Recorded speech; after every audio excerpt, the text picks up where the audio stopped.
Hi everyone, welcome back to our channel. For today's video, we're gonna learn how to block or unblock someone on Instagram. It's super easy, so let's get started. The first thing that we need to do is open the Instagram app on our phone. And from here, you just need to open the profile of the person that you want to block. For example, here, we will be clicking this person. And notice the three dots located at the top right corner of the screen. Tap on that.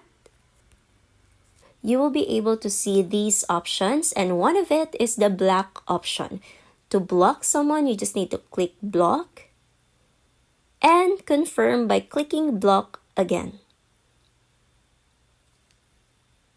And that's it. You already blocked that person on Instagram.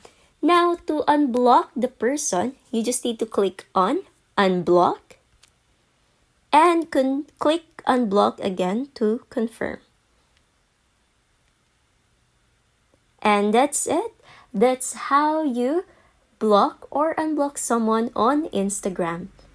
If you find this video helpful, don't forget to click like, subscribe, and click that notification bell for more videos like this. Thanks for watching!